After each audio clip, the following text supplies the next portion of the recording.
had this rainbow shit, and it was like, happy pride, yay!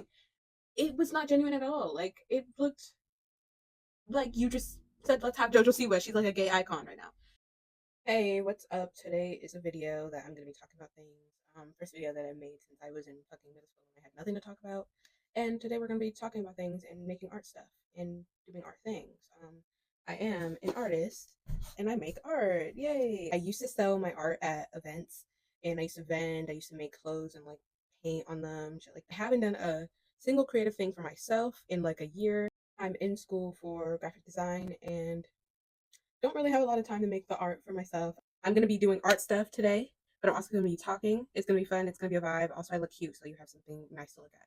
The topic that I'm going to be talking about throughout today's video is embracing imperfection. What I want to talk about is on the lines of when society has an expectation of how you should be, but you aren't like that and you don't fit into that little box and you try to make yourself fit, you shouldn't do that. In regards, the context of what I'm talking about specifically is what I've been going through this week with my life. I prefer to be more quiet in real life. I do have a personality that is shown, but I don't really like to talk as loud. I don't like to talk as much, other than my counterparts or my coworkers who are more lively and can be like a fake version of themselves. So for context, I work in customer service and they can be all nice and shit and like put on a fake smile, high energy, and you wouldn't even think, like, you would think, oh, we're literally besties, every single customer. But then when the customer walks away, they're like, ugh, they like talk shit about them, which I enjoy talking shit with my coworkers. It's fun. It passes the time. But I am not that way towards my customers. I have a low energy because I don't want to be there. Fuck this job. That's how I feel every time I have to work. For me, it's just I am very like calm and I just am there to do my job. Like, you're not really gonna get the most out of me. I'm not giving 100% at this fucking job. No. But yeah, I've had complaints that from my managers, like, you need to be more talkative. I'm not gonna lick their fucking ass for you. I don't care about most of the things that they talk about. I'm just there like with the like bagging the shit, checking the shit out, and then move on with your day. I actually seen this video of this girl talking about, oh, why don't cashiers have conversations with a bitch? No, actually, people hated her for making that video. I don't blame her. I feel like she's at a different point. Like, I feel like she's kind of reached her like successful point where her point of view kind of shifts from like the regular degular to like, okay, bitch, I deserve like a conversation. But like in reality, we don't have to talk to you. Just in general, when you're thinking about the type of cashier who isn't talking, maybe they are having a bad day, whatever. Maybe they literally just don't like to talk and they prefer not to, and that's me. In the Uber, I don't drive, by the way. In the Uber, I don't talk to them. I don't need a conversation with you. If you're trying to like talk my ear off, yeah, hmm those are my responses. I'm not gonna give you like verbal responses, especially after work. Fuck no. I just like alone time. I like tranquility. I like to chill by myself. And I've been like that since I was very young. I think that a lot of people have a lot of different types of personalities, and the world just favors people that are more extroverted. I have no issue with that. I can maneuver throughout the world. I can live and still get by without doing the most. And no hate to people who are extroverted and loud. I feel like those people are very entertaining and fun, but it just is very tiring to be like that when you are not naturally like that. And the world favors people that are naturally like that. So yeah, that's a portion of what I wanted to talk about. Turning something bad into something good. I feel like a lot of people like to save face and have this like vibe of like everything's perfect, and when something is not perfect it's this whole big thing. But I feel like it's fun to like fix the mistakes. I used to take art classes when I was younger. I wasn't really much of an artist when I was younger. I was creative and not a painting artist. And you know, like the art teacher always said like it was giving like Bob Ross vibes, but like there are no mistakes in art type shit. You know, it's like you can always embrace that. I used to watch Carrie Diaries, like the show Sex and the City had like this little spin-off, the teen version. So before I even knew what Sex and the City was, I was watching Carrie Diaries. I was way young to be watching that shit, but I was watching it and it was entertaining. In the first episode, I think she spilled some nail polish on her purse and she splattered that shit and made some art with it, and it looked cute after that. So I actually, whenever I spill some paint or whatever, or I mess something up, an article of clothing, I just paint on it. I don't know. It's a very insignificant part of the show, but it is, but it isn't. But it kind of stuck with me. I think I seen that when I was like 12, I think, and it kind of stuck with me. I also want to talk about this girl. I forgot what her name is, but she makes music. She had to get her leg amputated, I think, when she was really young, and there was like no other choice but to get it amputated. And in her music videos, you see she has like the fake leg, but it's not like a fake leg. Sometimes she has a real robot fake leg, but like she has like a peg leg. Like it's pointy at the bottom, and she scrapes that shit. It's giving FK Twigs in that cellophane video where she scrapes it along the glass, and it's cool as fuck. I'm like, how do you fit your real foot in there? At the time, I didn't know she got her leg amputated, so I was like, how do you fit your whole leg in there? Like that shit is cool. And then I'm like, I swear she don't have a leg. I swear she don't have a leg. There's no way you can fit that shit in there unless it's CGI, and it does not look like CGI. I think she actually has the peg leg. And then I realized she had to get her leg amputated. I'm sure that was a sad story for her, and I commend her for turning it into something cool and into art. So yeah, I think stuff like that is cool. I love that more than I love fake shit. I hate fake shit. I prefer you to be an imperfect bitch. I prefer you to be real than for you to just be perfect and fake. But like, I can't control what they do. It's just my like point of view. Period.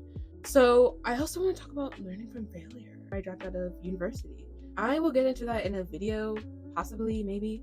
I dropped out of university and I was like, I'm not gonna let that stop me from doing what I want to do in life on a day-to-day basis. I was doing some fuck shit, and maybe wasn't a good motto to have when you're doing fuck shit, but like it's a good motto to have when you're doing creative things. So I dropped out and I went to Africa for about like maybe 3 weeks with my family, my mom, and all of them.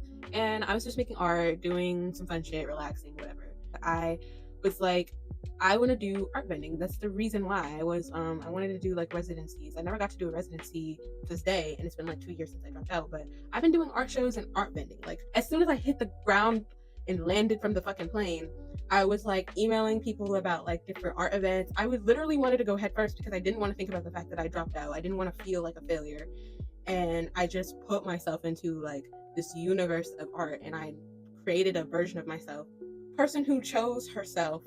And I truly believe that was the vibe. To this day, I don't think of me dropping out as a failure because I'm back in school. And honestly, if I didn't even go back to school, I still wouldn't think I was a failure. Everybody's path is not straightforward, you know? Some people have different curves and shit. Some people have zigzags. Some people go back and forth. Some people are idiots and they do the same thing twice over and over again. And then it takes them a while to go past that. And then, you know? So, yeah, for me, I was very self destructive. And I just feel like I made a lot of mistakes throughout my childhood, throughout me being a teenager. And I definitely just learned from my mistakes and did what I could with the outcome. And I feel like some people have trouble doing that, you know? So let's talk about self-compassion over self-criticism. I feel like some people need this like for real. When you make a mistake, I feel like some people are so hard on themselves and they just are very strict with themselves. You're not another person being strict to another person. You're like being a bitch to them about spilling a glass of water. It's yourself. Like you are yourself and you're like not being nice about you making a mistake. I feel like being nice to yourself should be normalized because a lot of people are just not nice and they are too hard on themselves. I feel like before I was a little bit too nice to myself. I feel like I should have kind of had more boundaries with myself, and I feel like it's a balance. You shouldn't be like too hard on yourself, and you shouldn't let yourself do the most without checking in. Like, you know, just have a balance. It's good. It's a good way to live your life because I feel like it's so stressful to just be up your own ass about shit. The world is full of people who are just gonna be up your ass. Why would you want to be up your own ass? If that makes sense, you know? Do you feel that? Let me know if you feel that analogy. No, I feel like I'm making perfect sense. Or it could just be like talking the most bullshit out of my ass. But yeah. Oh, let's talk about perfection getting in the way of your own creativity. When I went to university, there was a lot of people like that where they were too afraid to start because they didn't want to mess anything up. When they didn't mess something up, like I said before, they didn't know how to fix it. And it's like you're an artist. They were freaking out over like making the smallest mistake ever that you can fix, but you're an artist. When people think about art as something like math that has a formula and it has to have the only one outcome that you had in your mind, it's not like that. Some things happen. Like some things just happen and you have to just go with the flow, you know? Type A people get on my nerves sometimes where they everything has to be a certain way, but like not everything is going to go your way and you have to learn how to adapt. Making art should be a self-soothing process and not a stressful process. I have had moments like that where I was stressing out too much over some bullshit, you know? Like art bullshit, not like bullshit, but like in the context of me making art, in the context of the coconut tree. Everybody has those days sometimes where you're just too hard on yourself about life in general and specifically with art because we're making art today, but I just want to bring everything back to art. Art. So now I'm going to talk about the power of vulnerability. A lot of people don't like to be vulnerable. I feel like some people think that it makes them weak. I don't think that's true. I think it shows a lot of power and comfortability with yourself. I think that it takes a strong ass person to be one with their emotions, to show their emotions, to say, hey, this is how I feel and I don't care about what others think about the way that I'm expressing the way that I feel. I feel like there's a lot of people who put on this mask of like, I don't feel that. I don't care. I used to be like I had something that was going through in like elementary school, very traumatic event, and my response was I don't care. I don't care. It's not affecting me, whatever. And that's not true because it's something traumatic. Obviously, it's affecting you. And maybe the trauma response is to say I don't care, but it's not healthy. When it comes to like art and creativity, I think about JoJo Siwa a lot. She used to be on Dance Moms and had a very like high produced persona. I could not see her as a real person. I remember watching High School Musical the musical, and they had this like episode where one of the characters was a lesbian, a closeted lesbian. The mom caught her like fucking this girl, not fucking. It was a Disney Channel, like bro, why was the girl JoJo Siwa like? And she was wearing this like crazy ass outfit, looked like a fucking like disco ball, had this rainbow shit, and it was like Happy Pride, yay! It was not genuine at all. Like it looked like you just said let's have JoJo Siwa. She's like a gay icon right now. Oh, you know what would have been more of an impactful situation? Her having a person that it wasn't a fucking like cop out and it was like real and genuine. People would have loved that shit. People were hating on it. Nobody liked it. My thing is about JoJo Siwa. People love her now because she's dancing. Her girlfriend was on World of Dance and is a black queen. People actually like her now because she can dance good. She's not wearing the ugly ass costume. And it's more like real. I think we get the vibe now. You know, before we didn't get the vibe, she was covered in sequences and like bows and like persona. That was her moneymaker, her persona. But people now want her, the real her. And that fucking Bad Girl song or whatever the fuck it was called, that was not it. Nobody wanted that shit. It made people talk, but nobody really wanted it. People would have much rather her be sexy, not like female gay sexy, but like sexy, like the way that she was in the video. I don't think JoJo Siwa is sexy, to be honest, but like people liked it. I think she looked cool. I think I saw the vibe. I think I saw the energy that she wanted to give off in that music video. No, I did not see that. I want to talk about overcoming the fear of judgment, learning how to be like your full self instead of like holding yourself back. I feel like it's very possible to be yourself, but also be a little bit more reserved and like not saying that much. I feel like expressing yourself with like the visuals if you don't want to talk that much, knowing how to just walk out in the world with some crazy shit on and you don't give a fuck about what anybody else has to say to you. I wear a lot of crazy hairstyles. I do a lot of crazy things with my outfits. I like to show my boobies. I like to show my body. Some people are very judgmental. Some people literally are haters and they don't give a fuck about who you are. It's just whatever you look like and they don't like it, they will hate on you. It doesn't matter. Quite frankly, if you look cute, you look cute. If you feel like you look cool, you look cool. If you like what you're wearing and you're comfortable with what you're wearing, that's the vibe.